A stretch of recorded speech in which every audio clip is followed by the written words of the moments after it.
Right now, you're traveling through space at over 400,000 per hour, carried by a star that's racing around a supermassive black hole. That black hole sits at the center of our galaxy, the Milky Way, and it's 4 million times more massive than our sun. Tonight, we're taking you on a journey from Earth to that monster's edge through stellar graveyards and gas clouds larger than entire solar systems, past stars being born and others being ripped apart. If you're ready to see what our galaxy really looks like, hit that like button and subscribe because we're about to dive deep. Prepare yourselves. We begin. We start here on Earth, but this planet is not sitting still. Right now, our entire solar system is plowing through space at 67,000 miles per hour, faster than any rocket humans have ever built. You might think we're just orbiting peacefully around the sun, but that's only part of the story. The sun itself is dragging us along on a much wilder ride. Picture our solar system like a speedboat racing across an ocean. The sun is the boat, and all the planets are passengers getting pulled along for the journey. We're not just floating randomly through space. We're following a specific path around the center of our galaxy, completing one full lap every 230 million years. The last time Earth was in this exact spot in the galaxy, dinosaurs didn't even exist yet.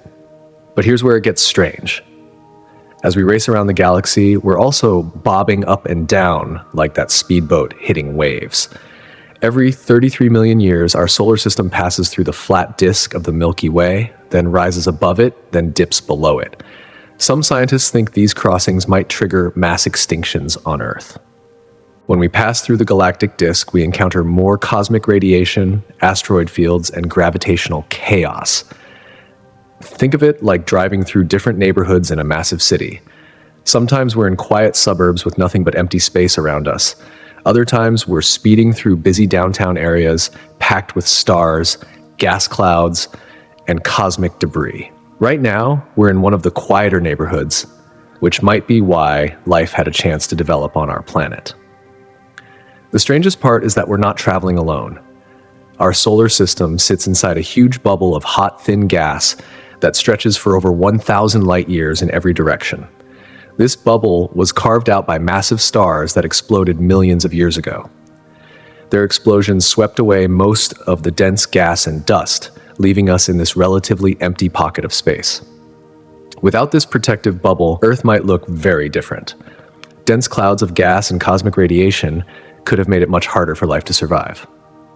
We're essentially living inside the aftermath of ancient stellar violence, cruising through a cavern hollowed out by star death. As we look up at the night sky, we see the edge of this bubble in every direction. Those distant stars you see are mostly on the far side of our cosmic neighborhood, shining through the thin walls of our protective shell. We're like passengers in a glass submarine, traveling through the deep ocean of space. Our journey to the galactic center starts here in this quiet bubble of space. But as we venture outward from our solar system, we'll discover that our peaceful neighborhood is surrounded by forces and structures that dwarf anything we see from Earth. The first of these cosmic landmarks lies just beyond our protective bubble in regions where gas and dust begin to thicken and new stars are being born in spectacular fashion. The bubble of space around us has a name among astronomers: the local bubble. This cosmic cavern stretches over 1,000 light years across, and we're drifting through it like a speck of dust in a cathedral. But this cathedral was carved by violence. About 10 to 20 million years ago, a group of massive stars lived and died in this region of space. When stars over 8 times heavier than our sun reach the end of their lives, they don't fade away quietly. They explode as supernovas, releasing more energy in seconds than our sun will produce in its entire 10 billion year lifetime. These explosions didn't happen just once. They happened over and over again as star after star in this region reached its violent end. Each supernova blast swept outward like an invisible tsunami, pushing gas and dust away from the explosion site. When multiple supernovas go off in the same region over millions of years, they create what astronomers call a superbubble. Our local bubble is one of these cosmic hollows, still expanding outward from those ancient explosions. Imagine throwing stones into a calm pond. Each stone creates ripples that spread outward in circles. Now, imagine throwing dozens of stones into the same area over and over again. The overlapping ripples would create a complex pattern of waves and calm spots. That's what happened here, except instead of stones and water, we're talking about stellar explosions and the fabric of space itself. The walls of our bubble aren't empty. They're made of hot gas heated to over 1 million degrees by those ancient explosions. This gas is so thin that a cubic inch contains fewer atoms than the best laboratory vacuum on Earth. Yet, it glows with X-ray light, invisible to our eyes but detectable by space telescopes. We're not at the center of this bubble. Our solar system is actually closer to one edge, drifting toward a region where the bubble wall is starting to thicken with cooler gas and dust. In about 5 million years, we'll punch through this wall and enter a much denser part of the galaxy. When that happens, our solar system will face new challenges. The thin bubble of hot gas around us acts like a shield, deflecting some of the cosmic radiation that would otherwise bombard Earth. When we leave this protection and enter denser regions of space, our planet's atmosphere will encounter more high-energy particles from deep space. Some scientists wonder if this could trigger climate changes or even mass extinctions. For now, we're sailing through this cosmic safe harbor, protected by the aftermath of stellar death. The irony is perfect. The same explosions that could have sterilized any planets in this region millions of years ago now provide a buffer zone that helped life flourish on Earth. But our peaceful journey through the local bubble is about to encounter something extraordinary. Just ahead of us, in the direction our solar system is traveling, lie the stellar nurseries where new stars are being born. Just 400 light-years from Earth, something magnificent is happening in the darkness. Giant clouds of gas and dust are collapsing under their own gravity, and deep inside these cosmic cocoons, new stars are igniting for the first time. The nearest star-forming region to us is so active that if our eyes could see infrared light, it would glow brighter than any star in our night sky. This stellar nursery is called the Orion Molecular Cloud Complex, and it's a factory for making suns. Picture a cloud of gas and dust so vast that light takes several years to cross from one side to the other. Now, imagine that cloud slowly contracting like a giant hand squeezing a sponge. As the cloud shrinks, it heats up. When the center gets hot enough, nuclear fusion begins and a new star lights up for the first time. But star birth is not gentle. When a new star switches on, it blasts out winds of particles at speeds of hundreds of miles per second. These stellar winds carve bubbles and caverns in the surrounding gas cloud, creating structures that look like cosmic sculptures. Some of these newborn stars are so massive and energetic that they illuminate entire sections of their birth cloud, creating glowing nebulas visible from thousands of light years away. The process takes millions of years, which sounds long until you realize that most stars will shine for billions of years. It's like watching a flower bloom, except the flower is bigger than our solar system and will burn brighter than 1 million suns. Not every clump of gas becomes a star. Some collapse partway and become brown dwarfs, failed stars that glow dimly in infrared light. Others get torn apart by the winds and radiation from their more successful neighbors. What makes this even more remarkable is that are not born alone. When a gas cloud collapses, it usually fragments into dozens or hundreds of pieces, each becoming its own star. These stellar siblings start life clustered together in tight groups, sharing the same cosmic neighborhood. Over millions of years, they gradually drift apart as gravity from the rest of the galaxy pulls them in different directions. Our own sun was born this way, in a cluster with thousands of other stars about 4.5 billion years ago. Those stellar siblings are now scattered across the galaxy, impossible to identify because they've traveled so far from their birthplace. Somewhere out there, among the hundreds of billions of stars in the Milky Way, are the long-lost brothers and sisters of our sun. The star formation happening in nearby regions gives us a window into our own origins. Every element in your body except hydrogen and helium was forged inside a star and scattered into space when that star died. The calcium in your bones, the iron in your blood, the oxygen you breathe. All of it came from stellar furnaces that burned billions of years ago. You are literally made of star stuff assembled from the ashes of cosmic giants. These stellar nurseries are just the beginning of our galactic journey.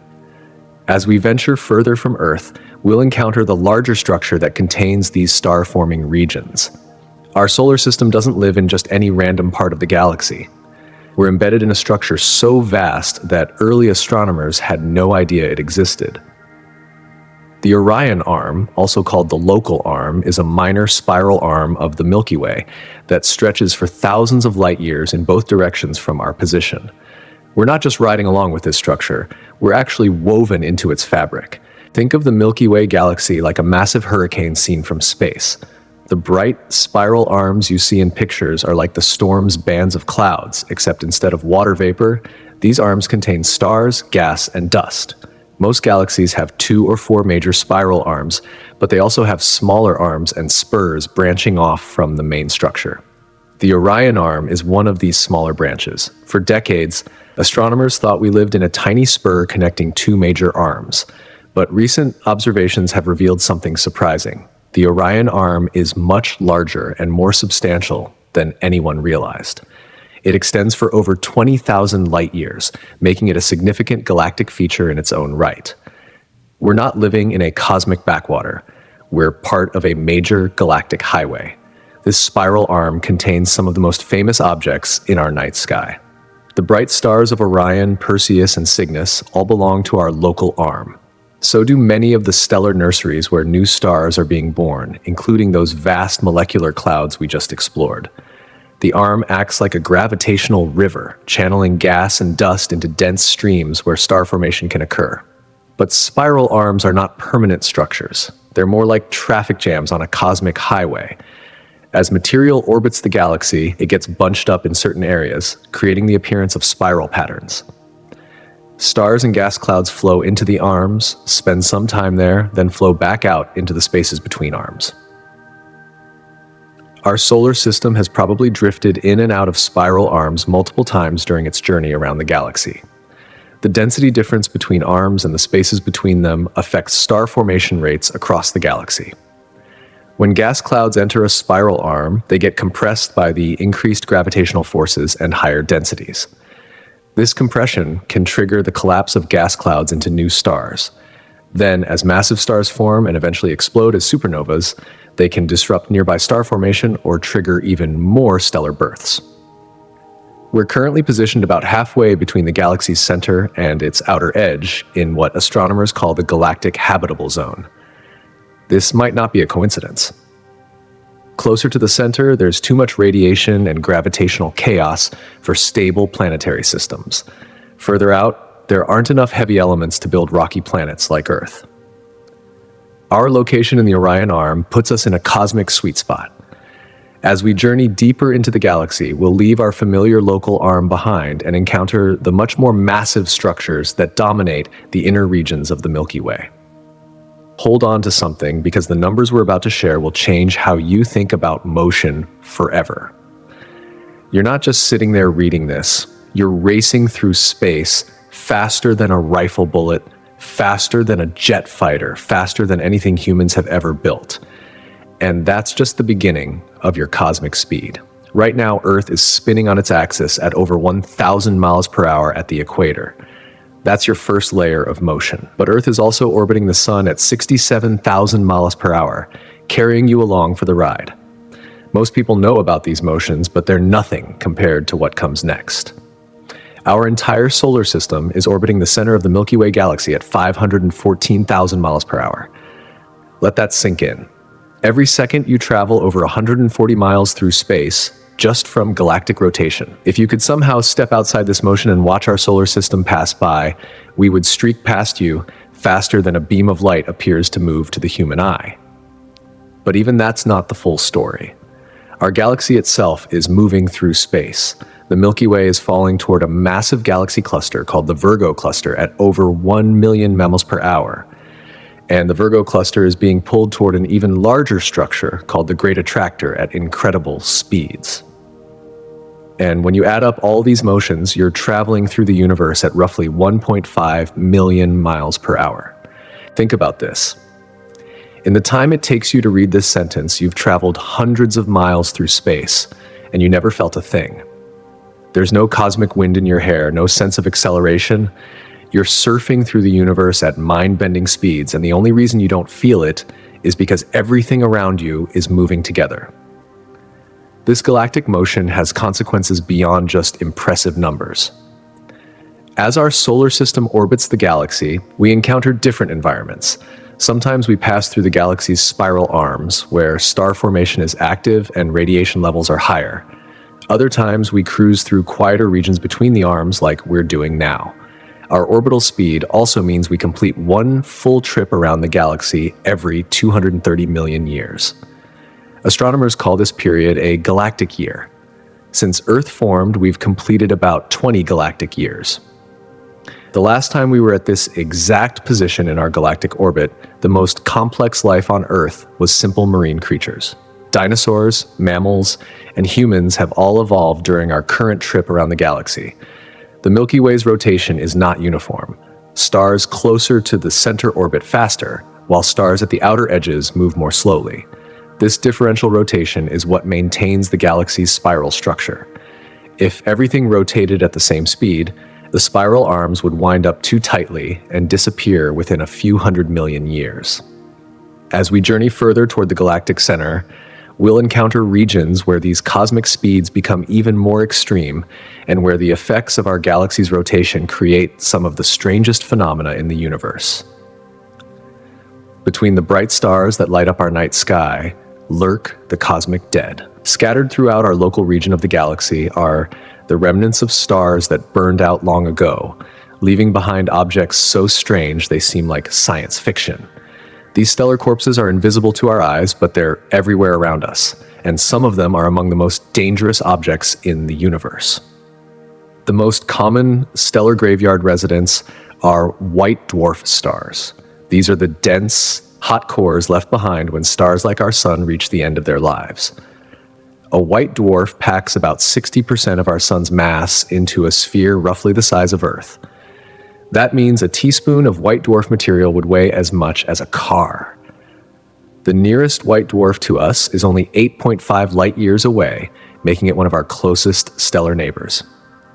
White dwarfs start incredibly hot, over 100,000 degrees, but they slowly cool down over billions of years. Some of the oldest white dwarfs in our galaxy have been cooling for so long that they're now colder than our sun's surface. These ancient stellar corpses are like cosmic time capsules, preserving information about stars that died when the universe was young. But white dwarfs can come back to life in spectacular fashion. If a white dwarf has a companion star, it can steal material from its partner through gravitational theft. When enough stolen material builds up on the white dwarf's surface, it triggers a thermonuclear explosion called a nova. The explosion blows away the accumulated material, and the process can repeat itself over and over again. Even stranger are the neutron stars hiding in our galactic neighborhood. When a star at least 8 times more massive than our sun explodes as a supernova, its core can collapse into something almost beyond imagination. A neutron star is so dense that a sugar cube-sized piece would weigh 6 billion tons. That's more than Mount Everest. The entire star, containing more mass than our sun, gets crushed into a sphere only about 12 miles across. Some neutron stars spin hundreds of times per second while blasting beams of radiation from their magnetic poles. If those beams sweep across Earth, we detect them as regular pulses of radio waves. These objects, called pulsars, are like cosmic lighthouses with timing so precise they rival atomic clocks. The fastest spinning pulsar known rotates 716 times every second. The magnetic fields around neutron stars are trillions of times stronger than Earth's magnetic field. If a neutron star were placed where our moon is, its magnetic field would erase every credit card on Earth. Getting within 600 miles of one would be instantly fatal, as the magnetic field would disrupt the electrical activity in your nervous system. These stellar graveyards aren't just cosmic curiosities. They're laboratories for studying physics under conditions impossible to create on Earth. They help us understand what happens to matter under extreme gravity, temperature, and magnetic fields. But as remarkable as these stellar corpses are, they're just appetizers for what awaits us as we venture deeper into the galaxy. As we leave our local spiral arm behind and venture deeper into the galaxy, we encounter something that dwarfs our cosmic neighborhood. The Perseus arm is one of the Milky Way's major spiral arms, a galactic superhighway packed with more stars, gas, and cosmic activity than anything we've seen so far. It's like stepping from a quiet suburban street onto a busy interstate. This massive structure contains some of the most luminous and energetic stars in our galaxy. While our local arm is home to relatively modest stars and star-forming regions, the Perseus arm hosts stellar monsters. Stars here can be 50 or even 100 times more massive than our sun, burning so bright and hot that they appear blue-white to our telescopes. These giants live fast and die young, typically burning out in just a few million years. The Perseus arm gets its name from the constellation Perseus, which lies in the same direction when viewed from Earth. But this spiral arm extends far beyond what we can see with the naked eye. It stretches for tens of thousands of light years, wrapping partway around the galaxy like a loosely coiled spring. If you could shrink the Milky Way down to the size of a dinner plate, the Perseus arm would be one of the major lines you'd see spiraling outward from the center. What makes spiral arms like Perseus so active? They're regions where the galaxy's density wave patterns pile up gas and dust, creating the perfect conditions for massive star formation. Think of it like a traffic jam on a highway. Cars bunch up in certain areas, move slowly through the jam, then spread out again on the other side. Gas clouds do the same thing as they orbit the galaxy, getting compressed when they enter spiral arms and triggering bursts of star formation. The Perseus arm contains some of the most spectacular stellar nurseries known to astronomy. One of them, called the Eagle Nebula, is famous for the towering pillars of gas and dust where new stars are being born.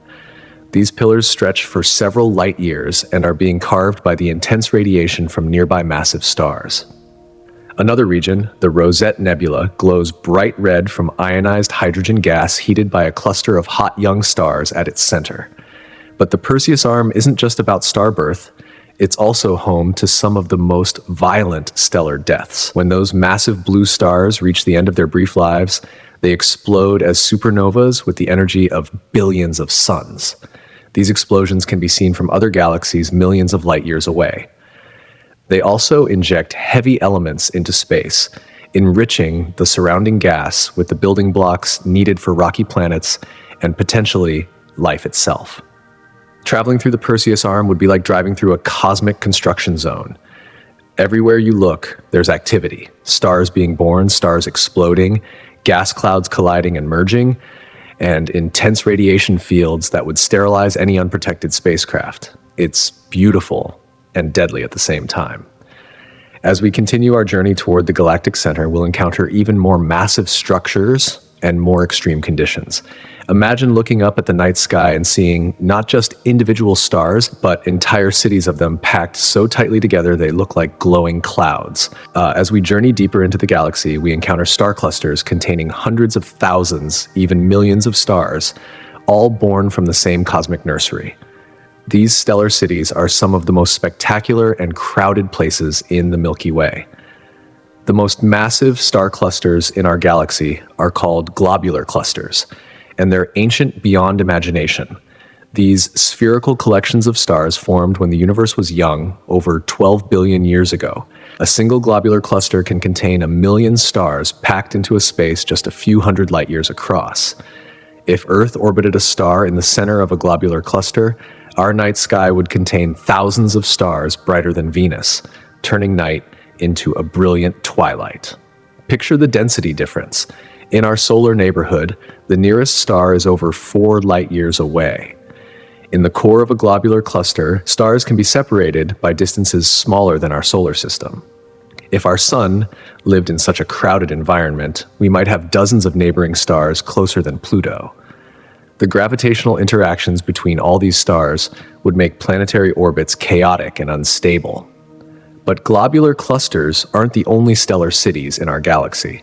Scattered through the galactic disk are open clusters, younger groups of stars that formed more recently from the same gas cloud.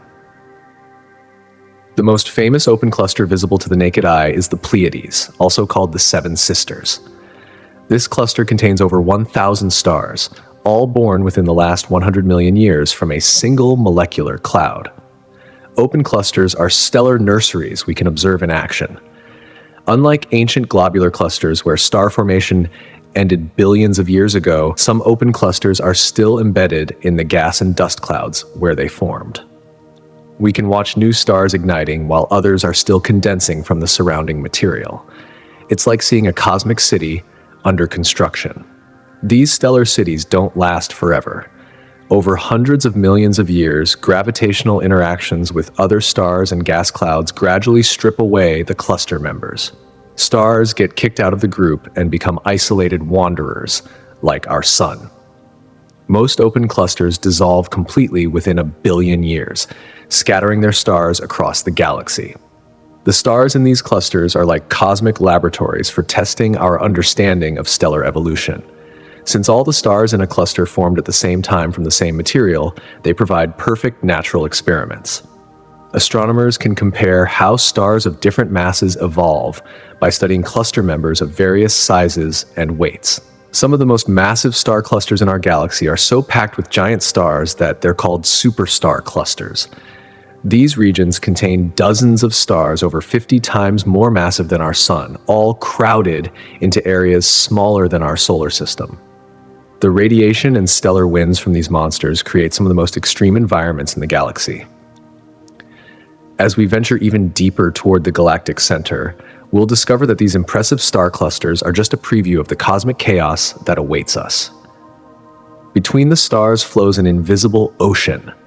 Most people think of space as empty, but it's actually filled with vast streams of gas and dust that flow between spiral arms like cosmic rivers. These interstellar currents are invisible to our eyes, but they shape the evolution of our entire galaxy, carrying the raw materials for star formation from one region to another.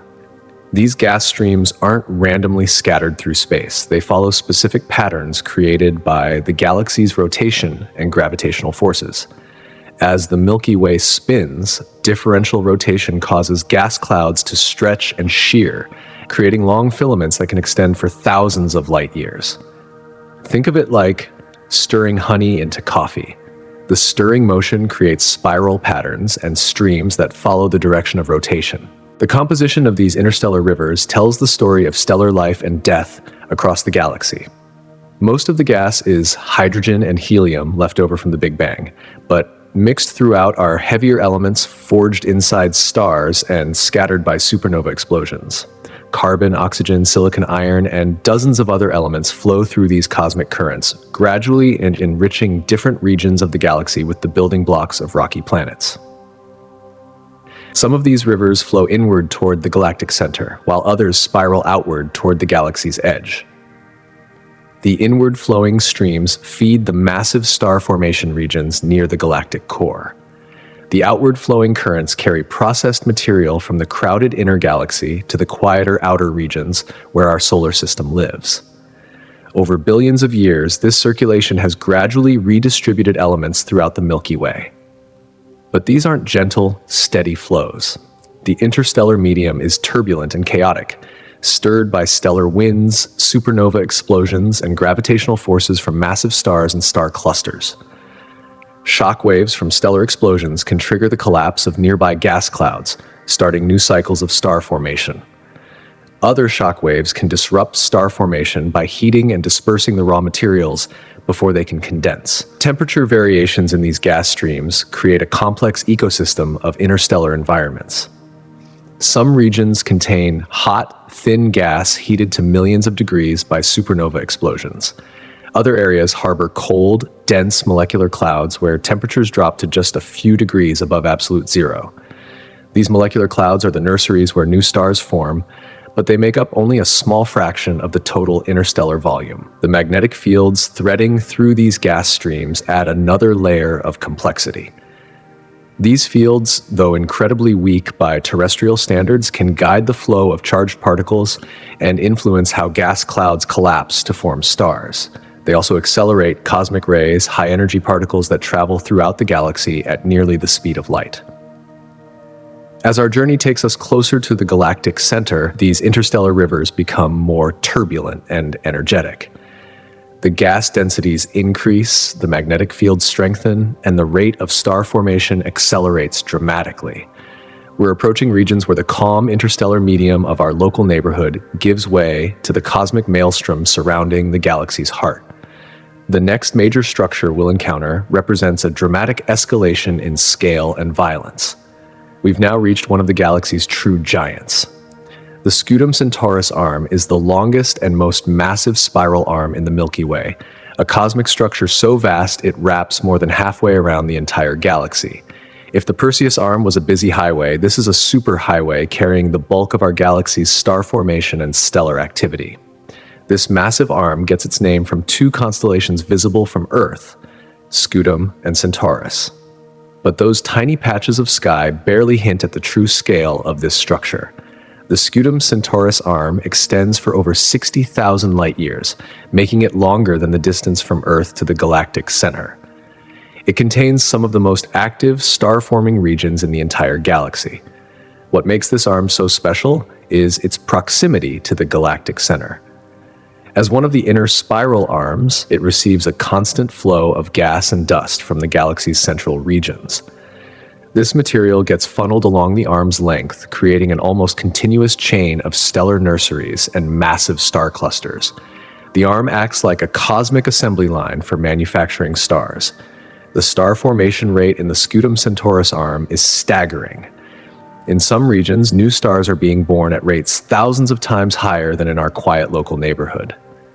These aren't just ordinary stars either. The arm specializes in producing stellar monsters, stars with masses 50 to 100 times greater than our sun. So, when these giants explode as supernovas, they can outshine entire galaxies for weeks. One of the most remarkable features of this arm is the Scutum star cloud, a dense concentration of stars visible to the naked eye as a bright patch in the constellation Scutum. This region contains some of the most luminous stars known, including red supergiants so large they could swallow the orbit of Mars if placed at the center of our solar system. These stellar behemoths burn through their nuclear fuel so quickly that they live for only a few million years before exploding. The density of matter in the Scutum Centaurus arm creates a gravitational playground where massive stars and star clusters interact in complex ways. Stars can be ejected from clusters at high speeds, becoming runaway stars that race through the galaxy. Some of these stellar refugees travel so fast they'll eventually escape the Milky Way entirely, becoming lonely wanderers in intergalactic space. But perhaps the most impressive aspect of this arm is how it channels material toward the galactic center. Gas clouds flowing along the arm's length eventually reach the galaxy's central regions, where they encounter gravitational forces and conditions unlike anywhere else in the Milky Way. This feeding process has been going on for billions of years, gradually building up the massive structures we'll encounter at the galaxy's heart. As we follow these gas streams deeper into the galaxy, we're approaching a region where the normal rules of stellar physics begin to break down. The gravitational forces become so strong, and the density so extreme that matter behaves in ways impossible anywhere else in our cosmic neighborhood. The next structure we encounter will challenge everything we think we know about how galaxies work. Hidden at the heart of our galaxy lies a secret that astronomers only discovered in recent decades. The Milky Way isn't just a simple spiral galaxy. At its center stretches a massive bar-shaped structure made of stars and gas, invisible from Earth but larger than anything we've encountered so far. This galactic bar is the hidden backbone that controls the flow of matter throughout our entire galaxy. Picture the Milky Way from above, and instead of seeing neat spiral arms emerging from a circular center, you'd see something that looks more like a cosmic barbell. The galactic bar stretches for over 27,000 light-years from end to end, making it roughly half the diameter of the entire galactic disk. This massive structure rotates as a single unit, spinning faster than the surrounding spiral arms. The bar formed billions of years ago through a process called bar instability. As the galaxy aged and stars settled into more circular orbits, gravitational interactions between stars began creating elongated patterns. Over hundreds of millions of years, these patterns grew stronger until they formed the rigid bar structure we see today. About two-thirds of all spiral galaxies have similar bars at their centers, but this isn't just a static structure. The galactic bar acts like a cosmic pump, channeling gas from the outer galaxy toward the center through a process called gravitational torquing.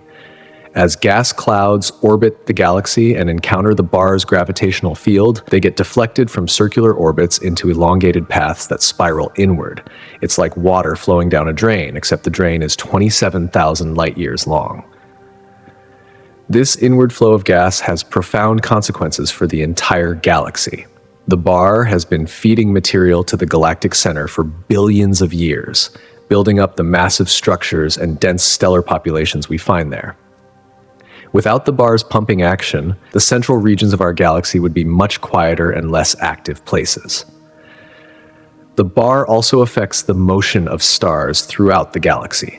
Stars that venture too close to the bar can get gravitationally scattered onto new orbits, sometimes being flung toward the galactic center or ejected toward the outer regions. Our own solar system may have encountered the bar's influence during its journey around the galaxy, though we're currently in a safe region, well outside the bar's direct effect. Recent observations have revealed that the galactic bar isn't perfectly smooth. It contains its own spiral structure with dense lanes of gas and dust wrapped around the bar's length like cosmic DNA strands. These bar spirals are some of the most active star-forming regions in the galaxy, powered by the constant inflow of fresh material from the outer regions. The bar's rotation rate is precisely tuned to maintain the galaxy's spiral structure. If it rotated too fast or too slow, the spiral arms would either wind up too tightly or unwind completely within a few 100 million years. This delicate balance has kept the Milky Way's basic structure stable for billions of years. As we follow the bar's gravitational channels toward the galactic center, we're approaching regions where the density of stars and gas reaches truly extreme levels. As we approach the inner galaxy, the space between stars transforms into something almost unrecognizable. Here lurk molecular clouds so massive they dwarf entire solar systems, cosmic titans containing enough raw material to build millions of stars. These aren't the modest stellar nurseries we found in our local neighborhood. These are the galaxy's heavy industry zones, where star formation happens on a scale that defies comprehension. The largest of these giants is called Sagittarius B2, a molecular cloud complex located just 300 light-years from the galactic center. This single cloud contains enough material to build 3 million stars, like our sun.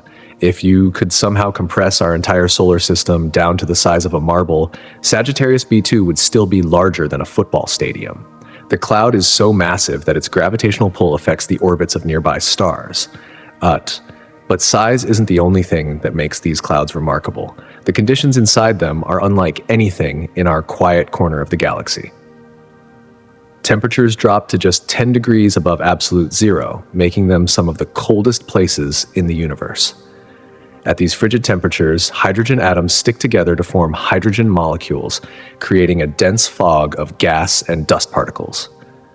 The chemistry happening inside these clouds reads like a cosmic cookbook. Over 150 different molecules have been detected in interstellar space, from simple water and carbon monoxide to complex organic compounds that could serve as the building blocks for life.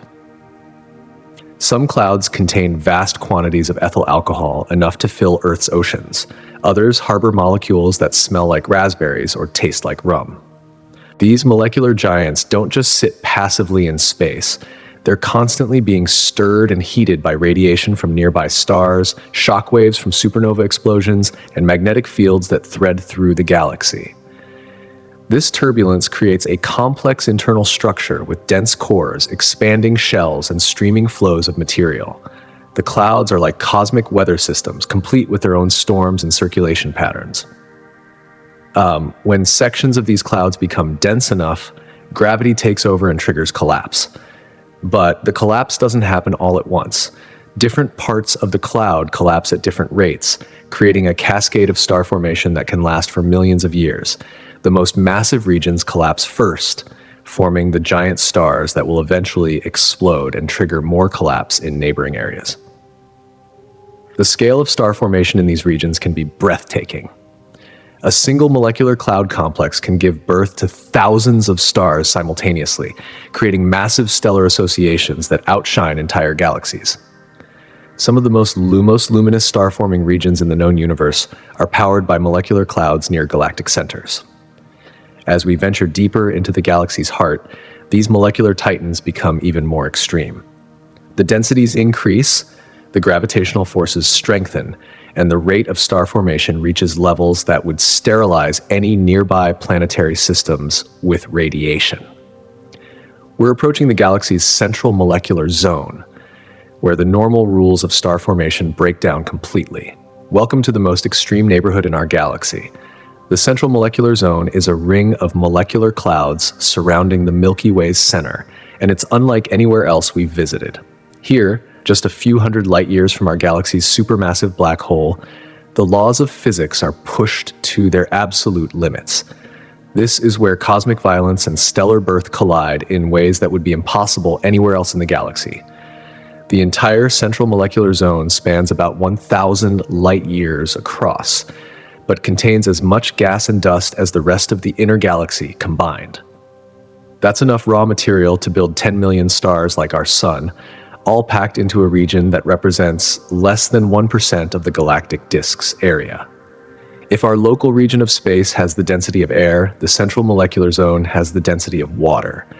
But despite containing enough material to trigger explosive star formation, this region is surprisingly quiet. The star formation rate here is actually 10 to 100 times lower than it should be, based on the available gas supply. Something is preventing these massive molecular clouds from collapsing into stars, and astronomers are still trying to understand why. The answer lies in the extreme conditions near the galactic center. Intense magnetic fields, heated by the supermassive black hole and thousands of massive stars, thread through the molecular clouds like invisible steel cables. These fields are strong enough to support the clouds against gravitational collapse, preventing the normal cascade of star formation we see elsewhere in the galaxy. When star formation does happen here, it produces some of the most massive stars known to exist. These stellar monsters can be over 100 times more massive than our sun, burning so hot and bright that they appear blue-white, even from thousands of light years away. They live fast and die young, typically exploding as supernovas within just a few million years of their birth. The temperatures in this region tell a story of cosmic violence. While the dense molecular cloud cores remain cold, the spaces between clouds are filled with gas heated to millions of degrees by shock waves from stellar explosions and energy from the central black hole. This creates a bizarre environment where freezing cold molecular gas exists just light years away from plasma hot enough to strip electrons from atoms. Magnetic field strengths here are thousands of times stronger than anything in our solar neighborhood. These fields accelerate particles to incredible speeds, creating streams of cosmic rays that race throughout the galaxy.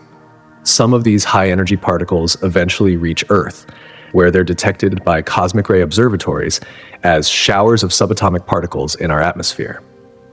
The central molecular zone acts like a massive reservoir, storing gas and dust that occasionally gets funneled even closer to the galactic center.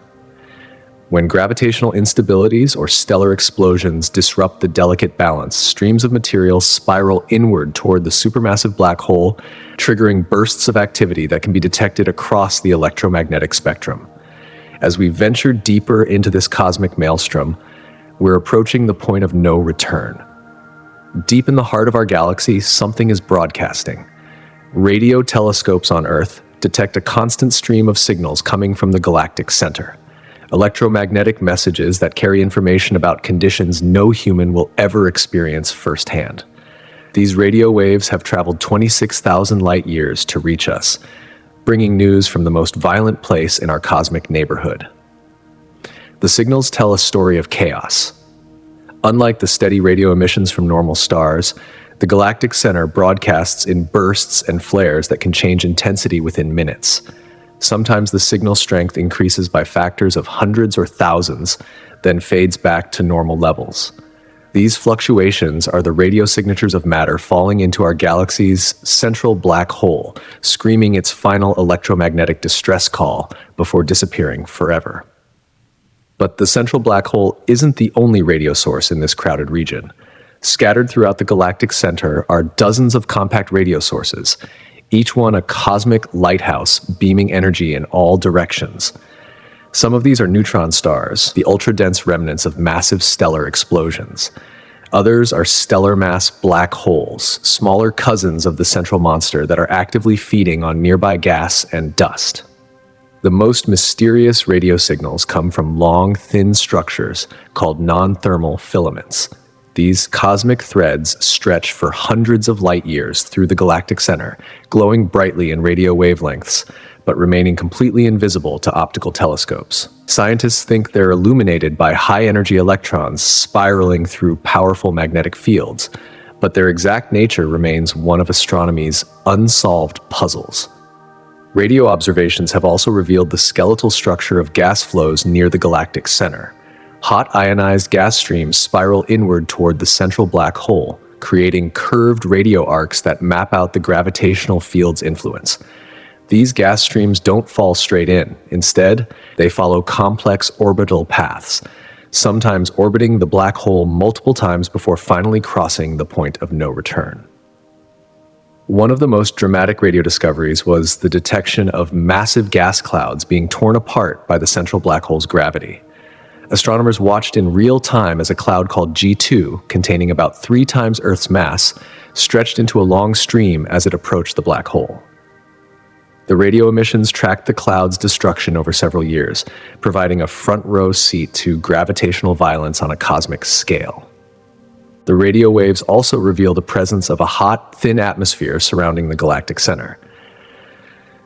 This gas has been heated to millions of degrees by shock waves from stellar explosions and energy from the central black hole. The radio emissions from this superheated gas create a glowing halo around the galaxy's heart, visible only to radio telescopes. Perhaps most remarkably, radio observations have detected relativistic jets emanating from the galactic center. These are narrow beams of matter and energy traveling at nearly the speed of light, blasted outward by magnetic fields near the black hole. The jets extend for thousands of light years above and below the galactic plane, carrying energy and particles far from their point of origin. These radio signals are our only way to peer through the dust and gas that shrouds the galactic center from optical view, providing a window into the most extreme physics playground in our galaxy. At the very heart of our galaxy, packed into a space smaller than the distance from Earth to our nearest stellar neighbor, live over 25 million stars. This is the nuclear star cluster, the densest collection of stars in the Milky Way, and one of the most crowded places in the known universe. If our solar system existed here, the night sky would contain thousands of stars brighter than our full moon. The stellar density in this region defies imagination. While the nearest star to our sun is over 4 light years away, stars in the nuclear star cluster can be separated by distances smaller than our solar system. In the very center, stellar neighbors might be only a few billion miles apart, close enough that their outer atmospheres could interact during close approaches. Planetary systems would be impossible here. The gravitational chaos would tear apart any orbiting worlds within thousands of years. But these aren't ordinary stars crowding together. Many of the cluster's residents are stellar exotics, objects that form only under the most extreme conditions. Wolf-Rayet stars burn so hot they blast away their outer layers in stellar winds, traveling thousands of miles per second. Red supergiants swell to sizes larger than Earth's orbit around the sun.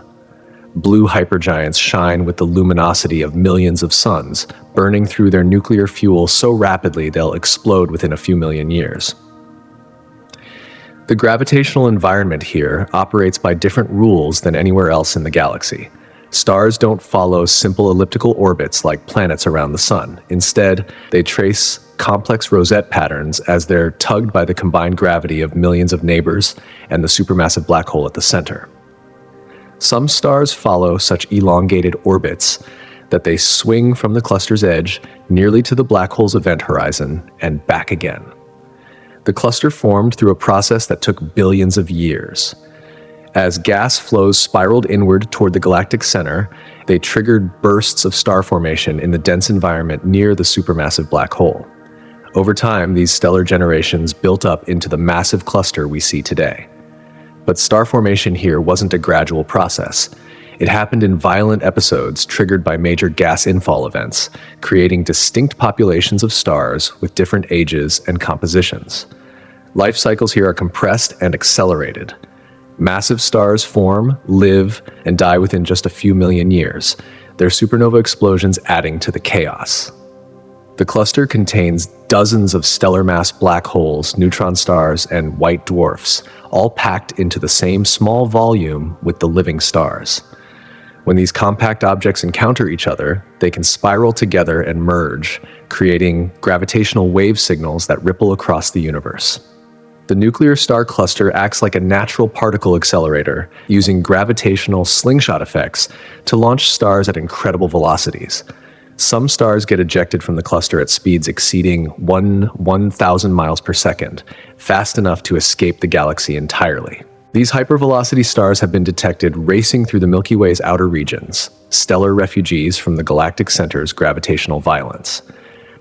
At the cluster's heart lies the source of all this chaos, our galaxy's supermassive black hole. At the absolute center of our galaxy lurks a monster, Sagittarius A. The supermassive black hole at the Milky Way's heart contains the mass of 4 million suns crushed into a space smaller than Mercury's orbit. This cosmic giant sits perfectly still at the galaxy's gravitational center, while 200 billion stars orbit around it like moths circling a flame. It's the anchor point that holds our entire galaxy together. For decades, astronomers suspected this monster existed but couldn't prove it. The galactic center is hidden behind vast clouds of dust that block visible light, making direct observation impossible. But in the 1990s, astronomers began tracking individual stars near the galactic center using infrared telescopes that could peer through the dust. What they discovered changed our understanding of black holes forever. The stars closest to Sagittarius A follow elliptical orbits so extreme they stretch the laws of physics. One star, designated S2, completes an orbit around the black hole every 16 years. At its closest approach, it races past the black hole at over 25 million miles per hour, traveling fast enough to cross the distance from Earth to the Moon in just 30 minutes. The gravitational forces at this distance are so intense, they cause measurable effects predicted by Einstein's theory of relativity. But Sagittarius A isn't content to sit quietly. Though it appears calm most of the time, the black hole occasionally flares with activity when gas or debris falls too close. These feeding events can increase the black hole's brightness by factors of hundreds within minutes, as matter spirals inward and heats to billions of degrees before disappearing forever. The energy released during these flares can outshine all the stars in the nuclear star cluster combined. The black hole's event horizon, the boundary beyond which nothing can escape, has a diameter of about 15 million miles. That might sound large, but it's actually tiny compared to the black hole's sphere of influence, which extends for several light years in all directions. Within this region, the black hole's gravity dominates everything, controlling the motion of stars, gas clouds, and even light itself. Perhaps the most remarkable discovery about Sagittarius A came in recent years when astronomers captured the first direct image of the black hole's shadow. Using a planet-sized network of radio telescopes working together, they photographed the dark silhouette of the event horizon surrounded by a glowing ring of superheated gas. The image confirmed decades of theoretical predictions about how black holes should appear. The magnetic field around Sagittarius A's tri is millions of times stronger than Earth's magnetic field. This intense magnetism accelerates particles to nearly the speed of light and launches them in narrow jets extending thousands of light years above and below the galactic plane. These jets carry energy and matter far from the black hole, influencing star formation and gas dynamics throughout the galaxy. Every star in our galaxy, including our Sun, is ultimately orbiting this central monster. Though we're 26,000 light-years away, Sagittarius A's gravity reaches across the galaxy to guide our motion through space. The black hole's event horizon represents the ultimate frontier where space and time themselves break down. We've reached the edge of everything. The event horizon of Sagittarius A marks the boundary where the normal rules of physics surrender to something far stranger. Cross this invisible line, and you've entered a region of space from which nothing, not matter, not light, not information itself, can ever return. It's the ultimate point of no return, a one-way membrane between our universe and whatever lies beyond. The event horizon isn't a physical surface you could touch or stand on. It's a mathematical boundary defined by gravity so intense that the escape velocity exceeds the speed of light. Since nothing can travel faster than light, nothing can escape once it crosses this line. The horizon appears as a perfect sphere surrounding the black hole with a diameter of roughly 15 million miles. That's large enough to contain the orbits of Mercury and Venus if the black hole sat where our sun is located. But here's where things get weird. If you somehow approached the event horizon, what you experienced would depend entirely on your point of view. To an outside observer watching your journey, you would appear to slow down as you approach the horizon. Your image would redshift to longer and longer wavelengths until you faded from view, seemingly frozen at the horizon's edge forever. Time dilation would stretch your final moments into an eternity from the outside perspective. Your experience would be completely different. From your point of view, you would pass through the event horizon normally, with no special sensation marking the moment you crossed the point of no return. You might not even realize you'd crossed it until you tried to turn around and discovered that every direction now pointed toward the black hole's center. The horizon would be invisible to you, just empty space that happened to have a special property. The space near the event horizon warps in ways that defy everyday understanding. Tidal forces here are so extreme they would stretch any object that got too close, pulling it apart at the atomic level in a process astronomers call spaghettification. Your feet would experience significantly stronger gravity than your head, stretching you into a long, thin shape before tearing you apart completely. Time itself behaves strangely near the event horizon. The intense gravitational field causes time to run slower compared to regions farther from the black hole. A clock at the horizon would tick at a different rate than one in normal space. This effect, called gravitational time dilation, means that the black hole exists in a different temporal reference frame than the rest of the galaxy. The horizon also marks the boundary where space-time curvature becomes infinite. At the center of the black hole lies what physicists call a singularity, a point where density becomes infinite and the laws of physics as we understand them break down completely. The event horizon shields the rest of the universe from direct contact with this cosmic impossibility. Recent theories suggest that black hole event horizons might not be as absolute as once thought. Quantum effects near the horizon could allow some information to escape through a process called Hawking radiation. But these effects are so tiny they're undetectable for supermassive black holes like Sagittarius A*. Beyond the event horizon lies territory that challenges the very foundations of our understanding of reality. From the supermassive black hole at our galaxy's heart, two invisible spheres of energy pierce through space at 99% the speed of light. These relativistic jets extend for thousands of light years above and below the galactic plane, carrying matter and energy far from the black hole's grip, in one of the most spectacular displays of cosmic power in the universe. What makes them even more remarkable is that they originate from something that supposedly allows nothing to escape. The jets don't actually come from inside the black hole's event horizon. Instead, they're launched from the swirling disk of superheated gas and plasma spiraling into the black hole. As this material falls inward, it gets compressed and heated to billions of degrees, creating conditions more extreme than the core of any star. Magnetic fields threading through this accretion disk get twisted and amplified until they become powerful enough to launch streams of particles at relativistic speeds.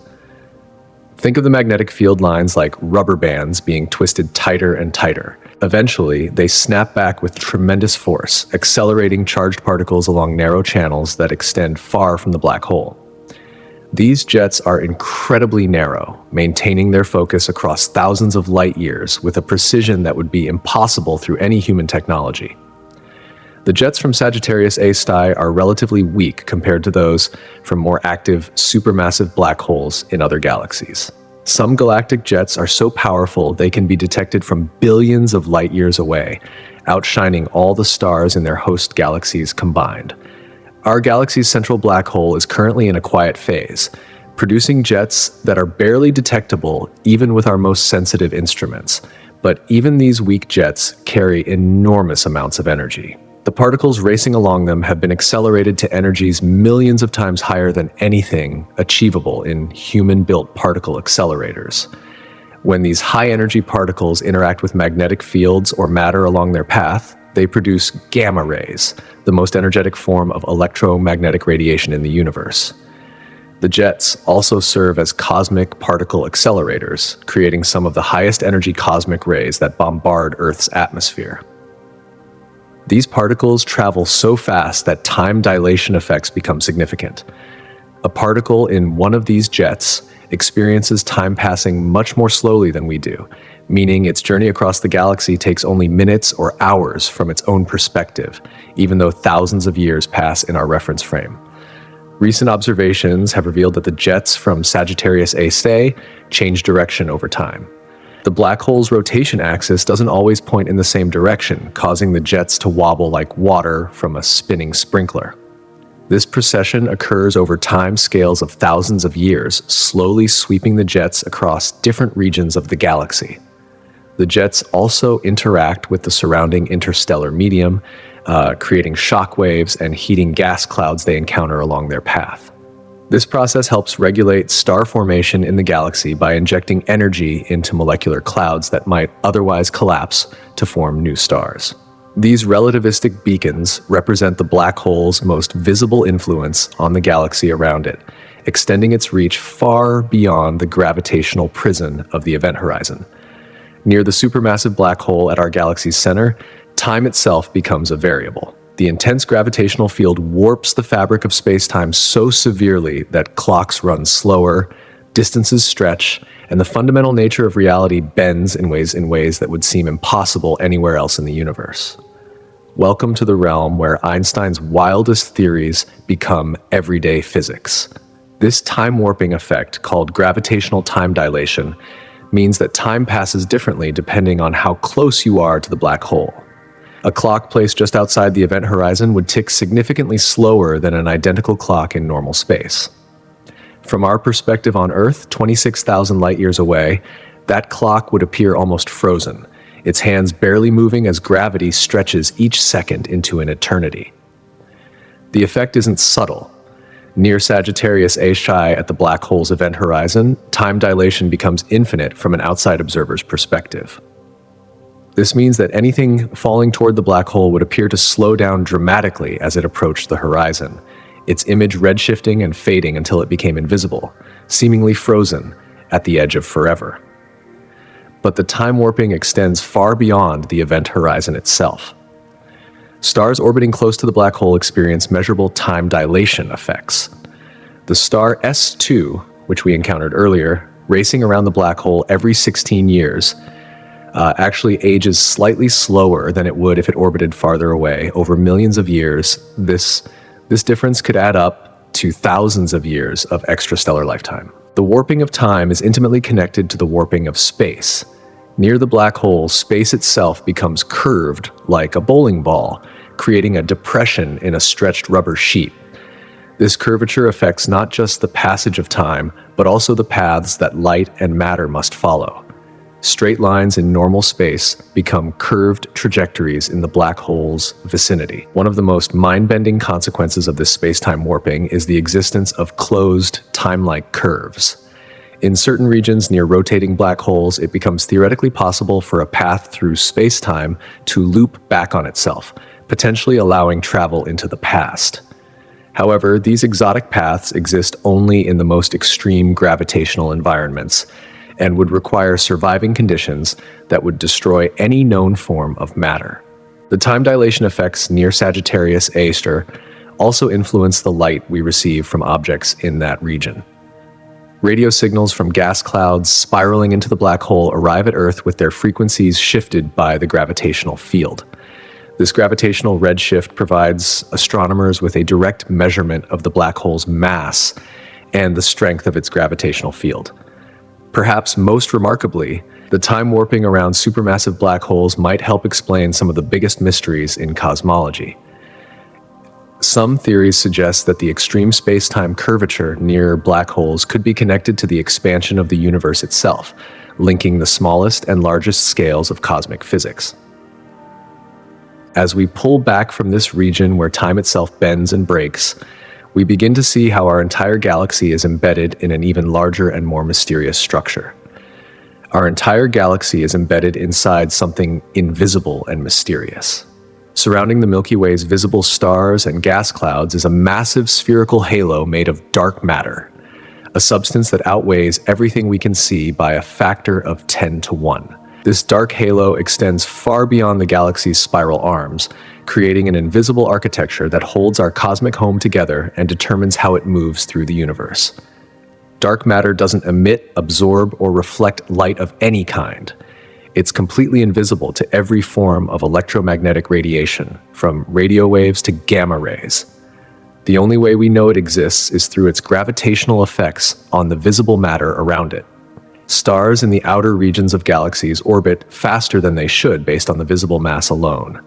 Something with tremendous gravitational pull must be holding them in their orbits. The Milky Way's dark halo is enormous, extending out to distances of at least 600,000 light-years from the galactic center.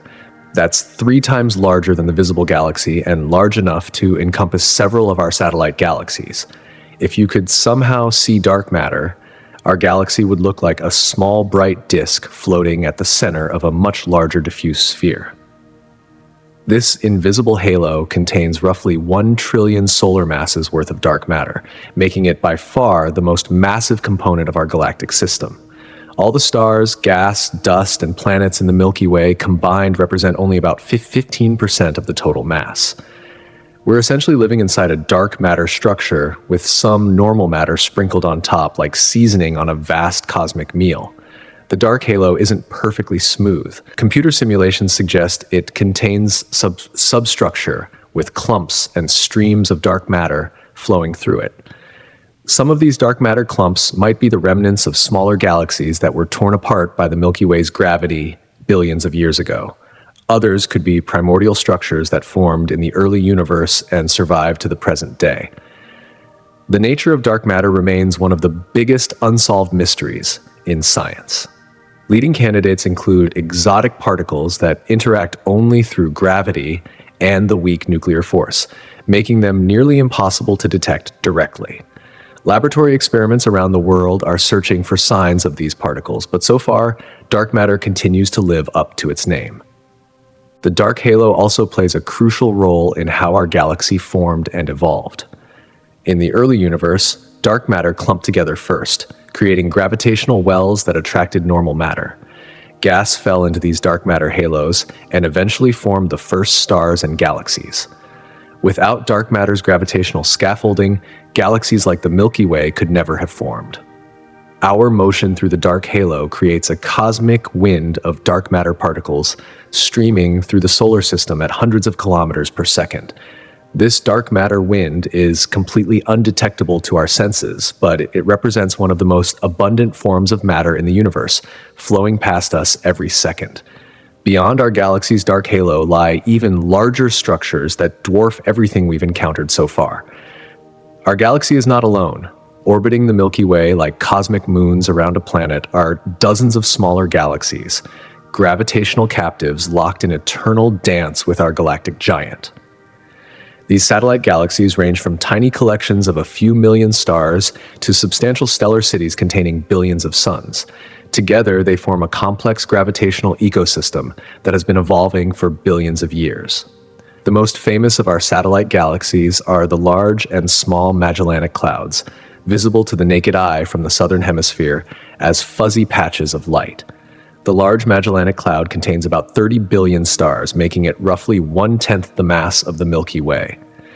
Its smaller companion harbors around 3 billion stars, still massive enough to support active star formation and its own internal spiral structure. But these prominent satellites are just the beginning. Astronomers have discovered over 50 smaller satellite galaxies orbiting the Milky Way with names like Draco, Ursa Minor, and Sagittarius. Most of these are dwarf galaxies containing anywhere from a few thousand to a few billion stars.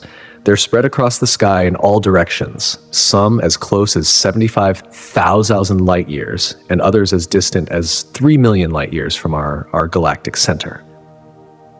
The relationship between the Milky Way and its satellites is complex and often violent. Our galaxy's superior gravitational pull strips stars and gas from smaller companions that venture too close. The Sagittarius dwarf galaxy is currently being torn apart by this process, leaving long streams of stars scattered across our sky. Over hundreds of millions of years, these stellar streams will be completely absorbed into the Milky Way's outer regions. Some satellite galaxies show signs of multiple episodes of star formation, triggered by close encounters with our galaxy. As they swing through their elliptical orbits, gravitational forces compress their internal gas clouds, sparking bursts of new stellar birth. These interactions create irregular patterns of stellar ages within the satellites, like geological layers recording their orbital history. The satellite galaxies also serve as laboratories for studying dark matter. Many of these small galaxies appear to be dominated by dark matter, with visible stars making up only a tiny fraction of their total mass. Some satellites are so dark matter rich that they barely have enough normal matter to trigger star formation, existing as invisible gravitational ghosts with just a handful of stars marking their presence. The distribution of satellite galaxies around the Milky Way isn't random. They tend to lie in a flattened disk-like structure rather than being scattered spherically around us. This unexpected pattern has challenged our understanding of how galaxy groups form and evolve, suggesting that the early universe might have had more structure and organization than previously thought. Our satellite system is constantly changing as new members are discovered and existing ones are torn apart by tidal forces. Recent surveys have revealed extremely faint satellite galaxies that are barely more luminous than large star clusters, pushing the boundaries of what we consider a true galaxy. But even our impressive collection of satellite galaxies is dwarfed by the streams of gas and debris flowing between them. Trailing behind the Magellanic Clouds like a cosmic contrail stretches one of the largest structures associated with our galaxy. The Magellanic Stream is a river of hydrogen gas extending over 600,000 light years across our sky, longer than the diameter of our entire galactic disk. This enormous streamer of material tells the story of a slow-motion collision that has been unfolding for billions of years. The stream formed through gravitational theft on a galactic scale. As the large and small Magellanic Clouds orbit our galaxy, the Milky Way's superior gravitational pull strips away their outer layers of gas and stars. This stolen material doesn't fall directly into our galaxy. Instead, it gets stretched into long tidal tails that trace the orbital path of the Magellanic Clouds through space. But the Magellanic Stream isn't just a single tail of debris. Recent observations have revealed it's actually a complex network of gas streams, some flowing toward the Milky Way, and others being flung outward into intergalactic space. The gravitational interactions between the large and small Magellanic Clouds themselves contribute to this complexity. As the two satellite galaxies pull material from each other while simultaneously losing gas to our galaxy's tidal forces, the stream contains enough material to build 2 billion stars like our Sun. That's more gas than exists in many entire galaxies, all stretched across hundreds of thousands of light years of space. As this material eventually falls into the Milky Way over the next few billion years, it will trigger new episodes of star formation throughout our galactic disk. What makes the Magellanic Stream even more remarkable is its chemical composition. The gas stripped from the Magellanic Clouds contains fewer heavy elements than the material in our galaxy's disk. When this relatively pristine gas mixes with the Milky Way's processed material, it dilutes the concentration of heavy elements and provides fresh fuel for star formation. This ongoing gas recycling process helps explain why our galaxy can continue forming new stars billions of years after its initial formation. The stream also contains dark matter stripped from the Magellanic Cloud's halos. This invisible component helps bind the gas streams together and influences their orbital dynamics. Computer simulations suggest that dark matter streams from disrupted satellite galaxies might be responsible for some of the substructure detected in our galaxy's dark matter halo. Astronomers can use the Magellanic Stream as a probe of our galaxy's gravitational field and dark matter distribution. The precise shape and motion of the stream depend on the total mass of the Milky Way and how that mass is distributed in space. By mapping the stream's structure in detail, researchers can weigh our galaxy and test theories about dark matter's properties. The Magellanic Stream represents just one example of the ongoing merger and accretion processes that have shaped our galaxy throughout cosmic history.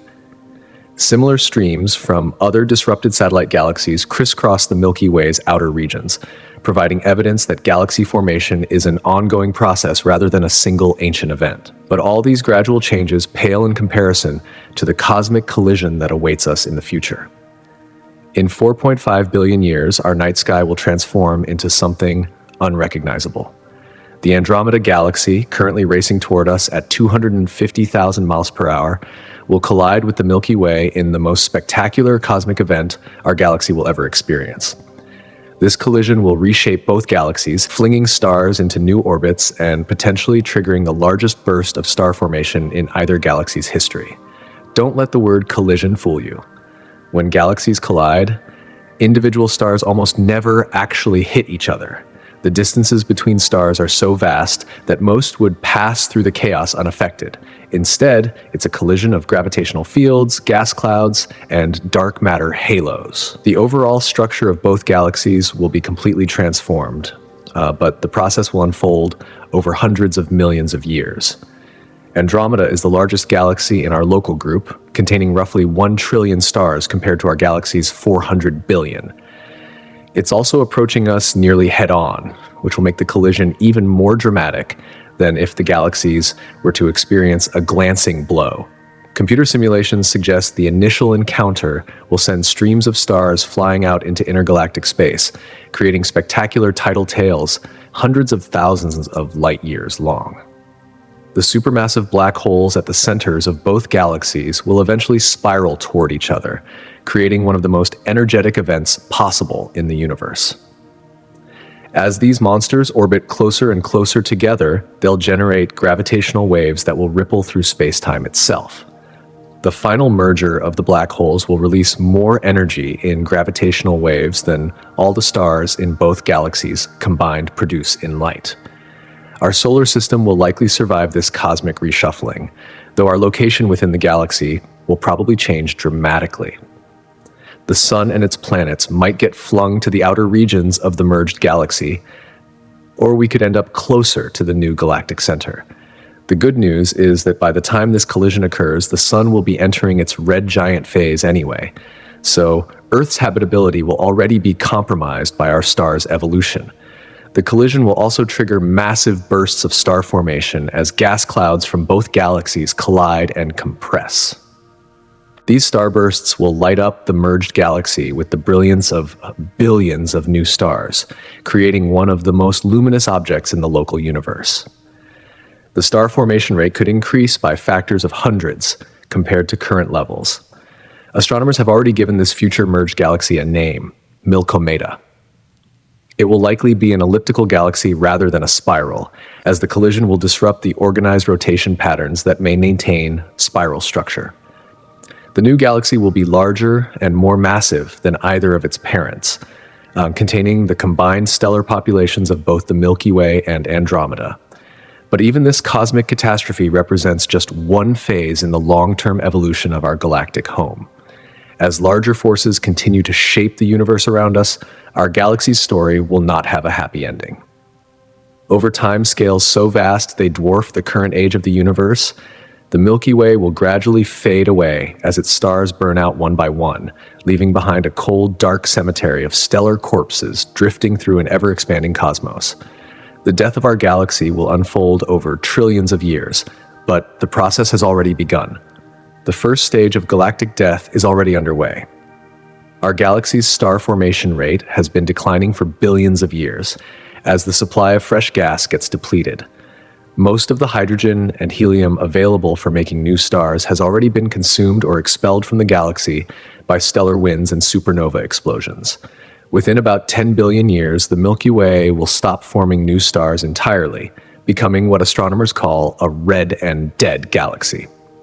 As star formation ceases, the galaxy's population will age dramatically. The massive bright blue stars that currently dominate stellar nurseries will have long since exploded as supernovas. Medium-sized stars like our Sun will evolve into red giants, then shed their outer layers to become white dwarf stars. The galaxy will gradually grow redder and dimmer as only the longest-lived, smallest stars continue to burn.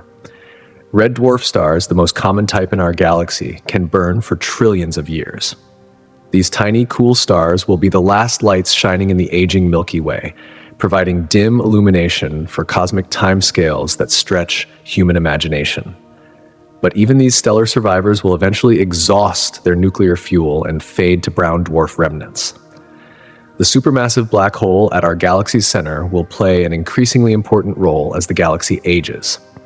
Without fresh gas infall to feed star formation, material will gradually spiral inward toward the central black hole.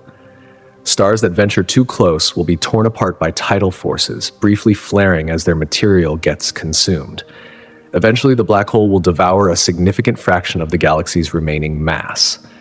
On even longer timescales, the expansion of the universe itself will begin to tear our galaxy apart.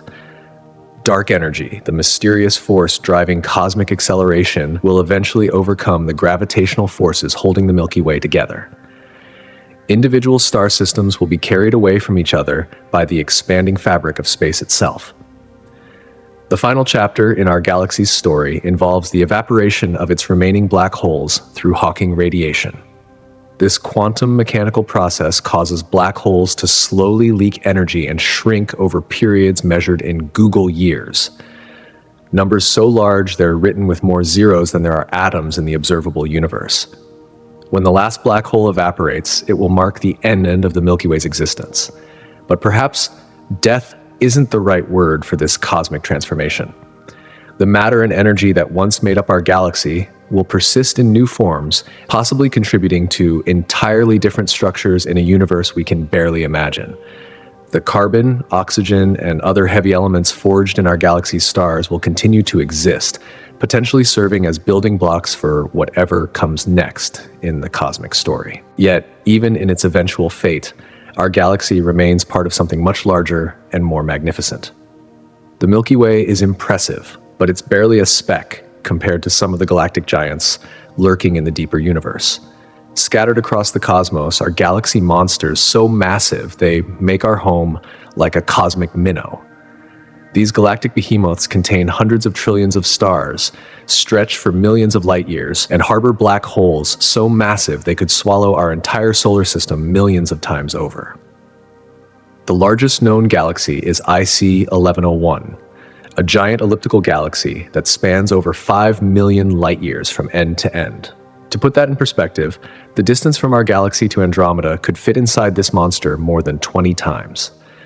IC 1101 contains an estimated 100 trillion stars, making it roughly 250 times more massive than the Milky Way. If our galaxy were the size of a basketball, this galactic giant would be larger than a football stadium. But size isn't the only way galaxies can be monstrous. Some galaxies shine with a combined light of thousands of normal galaxies powered by supermassive black holes actively feeding on vast quantities of gas and dust. These objects, called quasars, can be detected from billions of light years away because they outshine everything else in their cosmic neighborhood. The black holes powering these beacons can contain the mass of tens of billions of suns. One of the most extreme examples is the galaxy at the center of the Phoenix cluster, which is forming new stars at a rate 500 times faster than the Milky Way. This galactic monster is converting gas into stars so rapidly that it's building the equivalent of several solar masses worth of new stars every single day. At this rate, it could double its stellar population in just a few 100 million years. Then there are the galaxy clusters themselves, gravitational monsters that contain thousands of individual galaxies. The Coma cluster harbors over 1,000 large galaxies and thousands of smaller ones, all bound together by dark matter halos, containing the mass of 1 billion suns. These clusters represent the largest gravitationally bound structures in the universe. Perhaps the strangest galactic monsters are the ones that shouldn't exist, according to our understanding of cosmic evolution. Astronomers have discovered fully mature, massive galaxies that formed when the universe was less than 1 billion years old. These ancient giants somehow managed to build up enormous stellar populations in a fraction of the time it should have taken, challenging our theories about how galaxies form and grow. Some galaxies even engage in cosmic cannibalism, growing larger by devouring their smaller neighbors. The galaxy M87 contains evidence of having consumed dozens of smaller galaxies over billions of years, building up its current mass of 6 trillion suns through galactic gluttony.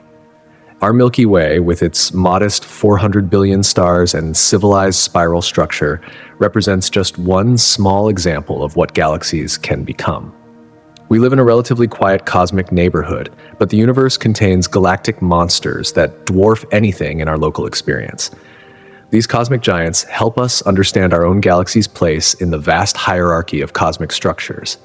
After traveling from our local solar neighborhood to the very edge of the Milky Way and beyond, it's time to zoom out one final time and see where we truly live in the cosmic hierarchy.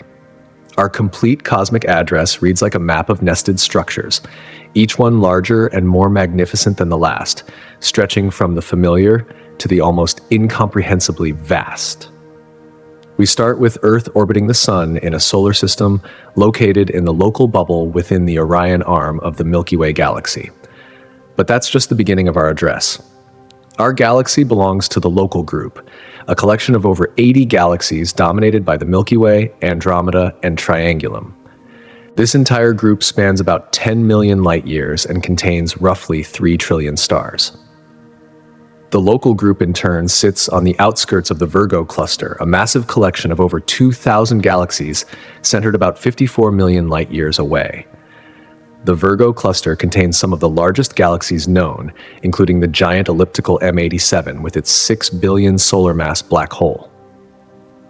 Our local group is slowly falling toward this cluster, accelerated by its immense gravitational pull.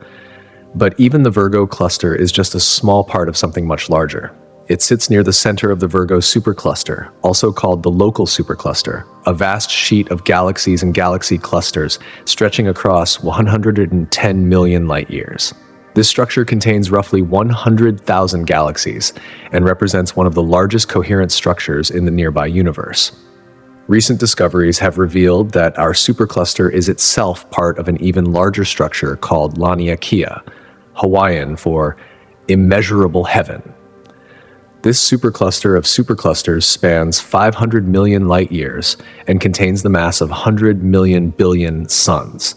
The gravitational center of Laniakea, called the Great Attractor, is pulling our entire local group toward it at over 1 million mmol per hour. But the cosmic hierarchy doesn't stop there. Laniakea connects to other superclusters through vast filaments of dark matter and galaxies, creating a cosmic web that spans the observable universe. Between these filaments lie enormous voids, cosmic deserts containing almost no galaxies at all. Some of these voids are so large that light takes hundreds of millions of years to cross them. Your complete cosmic address therefore reads: Earth, Solar System, Local Bubble, Orion Arm, Milky Way Galaxy, Local Group, Virgo Cluster, Local Supercluster, Laniakea Supercluster, Observable Universe.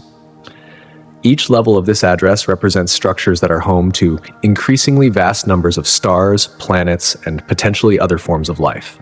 Understanding our place in this cosmic hierarchy puts everything in perspective.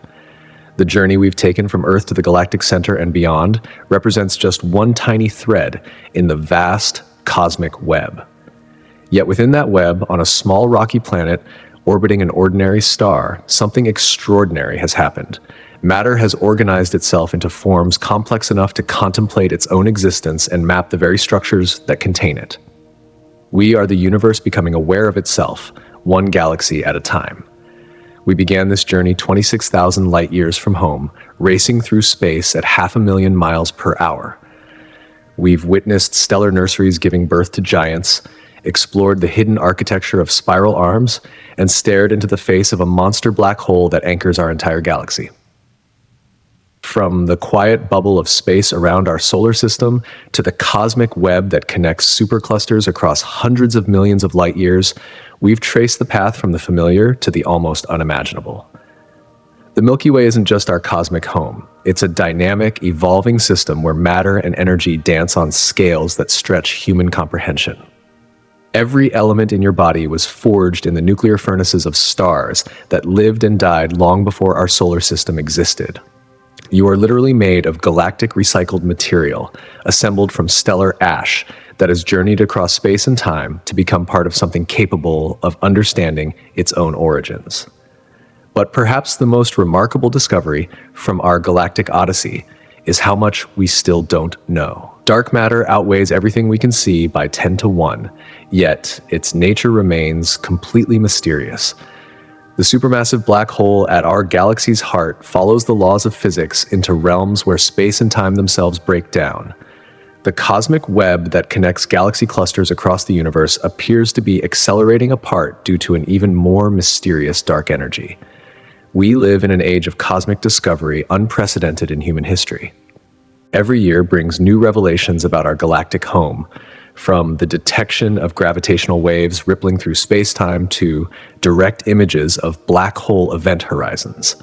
The James Webb Space Telescope is revealing galaxies from when the universe was young, while ground-based observatories map the motion of individual stars around our galaxy's central black hole.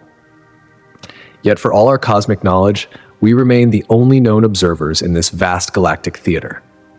In a galaxy containing 400 billion stars on a planet perfectly positioned in the galactic habitable zone, matter has organized itself into forms complex enough to contemplate the very structures that contain it. Whether that makes us incredibly special or cosmically typical remains one of the greatest unanswered questions. The next time you look up at the night sky, remember that you're seeing just the nearest edge of a galactic city containing more stars than grains of sand on all Earth's beaches. You're orbiting one of those stars at 500,000 miles per hour, carried along by gravitational forces that reach across the galaxy to touch our motion. The calcium in your bones was forged in stellar explosions. The iron in your blood was cooked in the cores of dying giants, and the oxygen you breathe was scattered by cosmic winds billions of years ago. Our journey to the center of the Milky Way reveals that we don't just live in the universe. We are the universe organized into temporary patterns capable of mapping our own cosmic context. In understanding our galaxy, we understand ourselves. Subscribe for more cosmic journeys, and remember, you are made of stars.